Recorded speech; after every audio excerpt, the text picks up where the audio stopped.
Hey teacher friends, today I'm going to tell you about my experience at VidCon, but I'm not going to tell you like everything I did. Instead, I'm going to tell you my takeaways for teachers because I went as a creator, but I also went as a teacher. And we all know that our kids watch so much YouTube, and so I want to share with you what I learned and in a way that kind of connects it to our classes. If you haven't heard of VidCon, it's a conference that's about making videos online. It's almost all YouTube, but there's some mention of other platforms. And this year's VidCon was at the Anaheim Convention Center in California. It was on June 20th through 23rd. VidCon's organized into 3 tracks. There's a community track, a creator track, and an industry track. The community track is the general open. It's for YouTube viewers.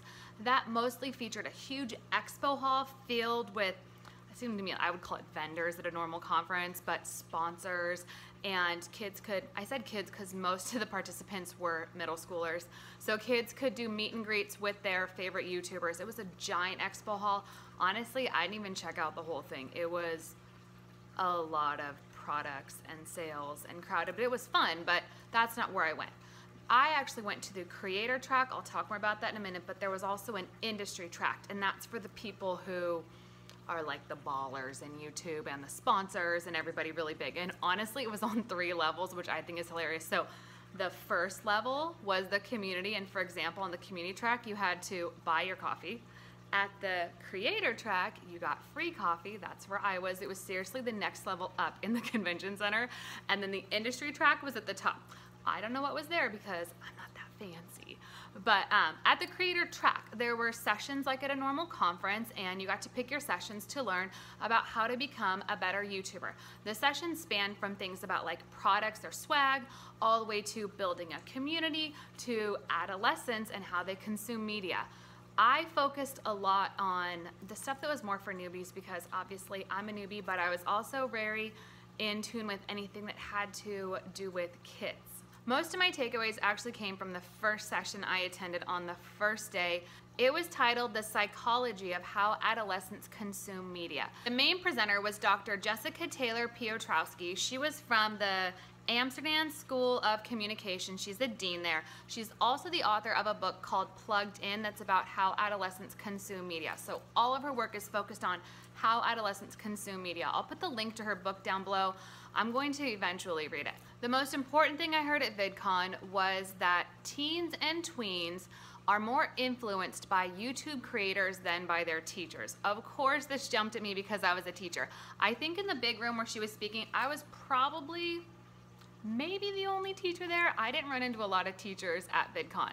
So I heard this and I was like, oh, everybody else saw this as, oh yay, I can teach kids stuff, because there were people there from organizations that had educational videos, there were vloggers there, people who were selling products. So on their end, they're like, yeah, this is really good for us. But as a teacher, I'm like, oh, stop.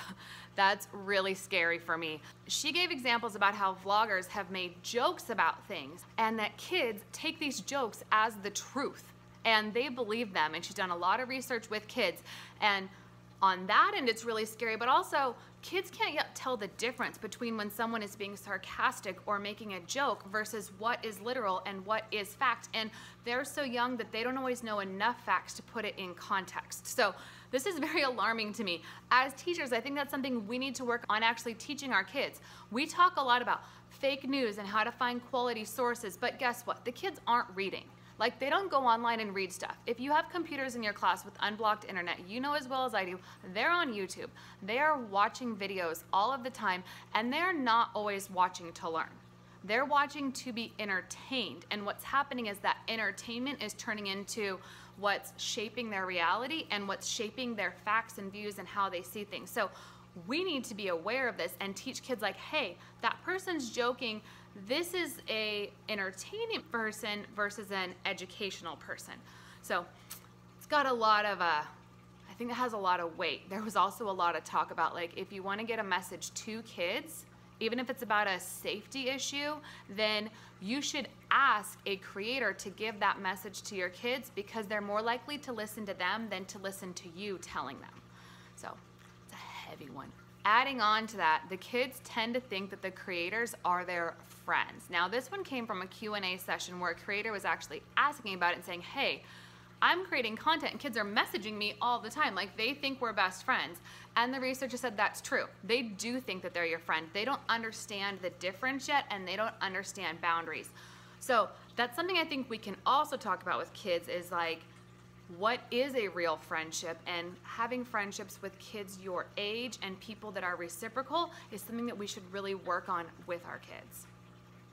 Also, it scares me because there could be creators out there who are getting messages from kids, especially if it's like on Instagram, they're getting like direct messages from the kids. That could be a really easy way to prey on our youth. That wasn't talked about there, that's my own add-in. A really cool concept I heard about was the double dose effect. Now, I've read a lot and I'm pretty well, I'd say I'm pretty well educated in the effects of screen time on youth.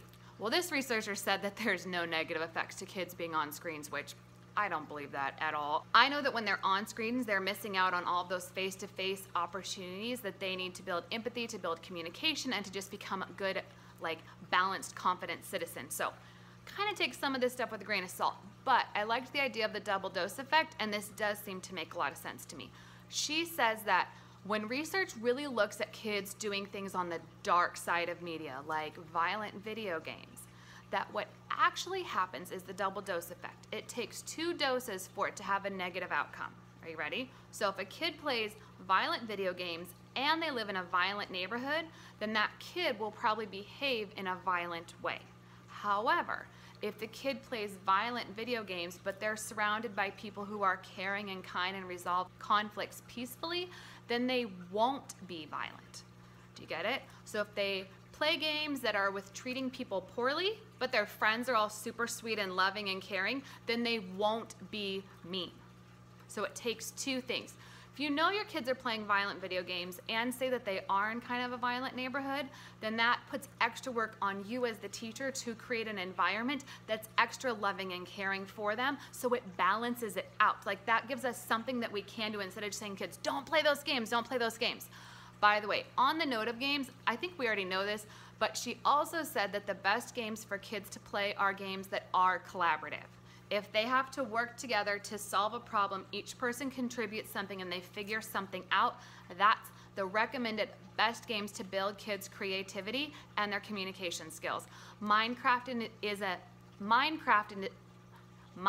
is an easy one for this, but I know my middle schoolers also play Fortnite a lot. Again, I worry that it's too violent, but she says that if they're surrounded by love, that's okay. And most of my kids who play it, their parents are really sweet and loving, and they are good, caring kids.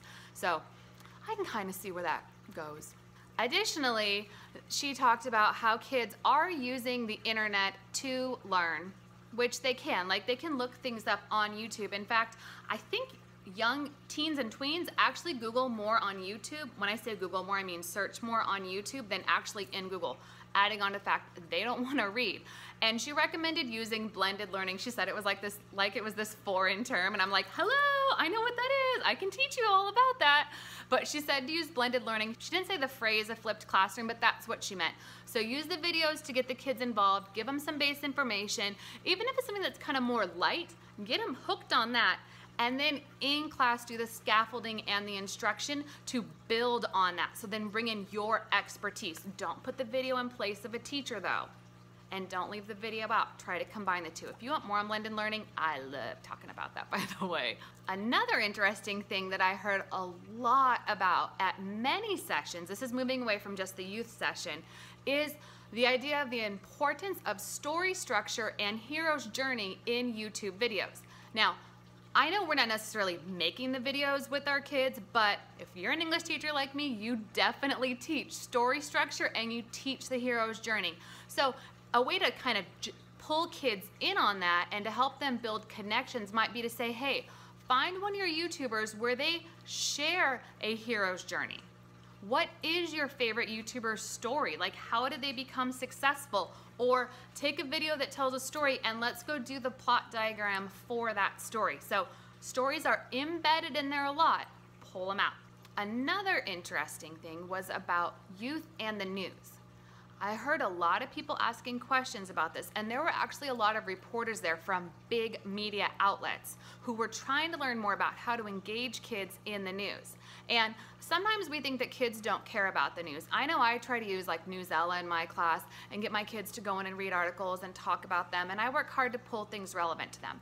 Turns out that's the right thing to do. Kids do want to learn about the news, but it needs to be something that's relevant to them, and you have to tell them something they can do about it right now. They don't yet have that future forward outlook to see like long term. They want to know right now, and is it connected to me? Now, I know that as they grow up, we don't want them to just have that all about me focus, but they're young. And so we need to meet them where their brains are right now and hook them into news. So if you want to share more news with your kids, be sure to make sure, I'm gonna say it again, that it's relevant to them and they can do something right now. I also went to sessions with people who were creating content. It's called edutubers. I honestly didn't know this existed. There's a ton of people who make videos with the intent of sharing educational content. And they're making it for young people, for high schoolers, for college students. Most of them are actually college professors, and they're creating this stuff.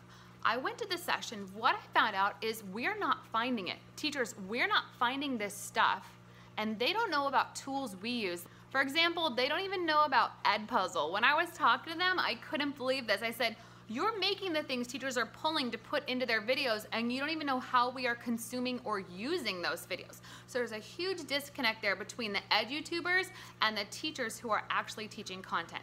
Something else I heard out of the session that I thought was a little bit alarming is that the people who are creating content noticed that the male professors who are creating content get way more views than the females.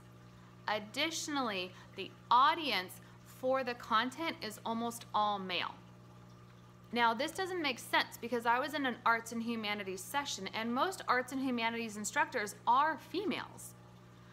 One theory was that the algorithm within YouTube is kind of pushing girls towards girls and girls towards guys. So a tip, a takeaway might be if you're searching for videos for your class and you don't want what you already view on YouTube to influence it, go open a new tab and go incognito so you get more raw search results in there. I talked a little bit earlier about that expo hall. Guys, it was massive. Companies are spending so much money to reach our young people and get them to buy stuff.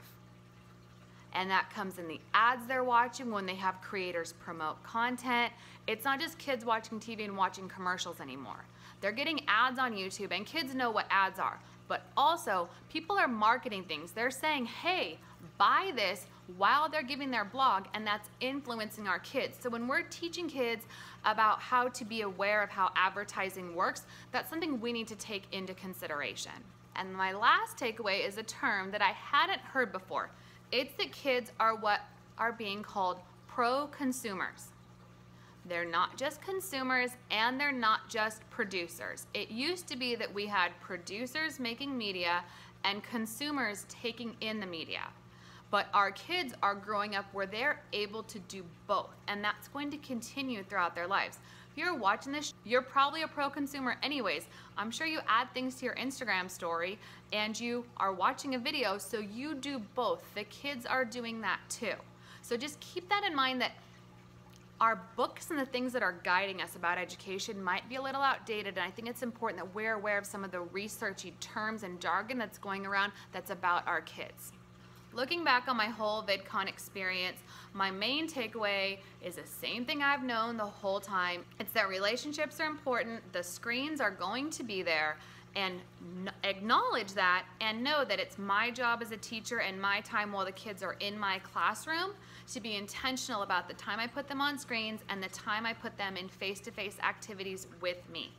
I try to do that through blended learning, so I'll have the kids be some kids on the computer and some kids in a small group with me, or different variations of that from station rotation to flex blended learning model.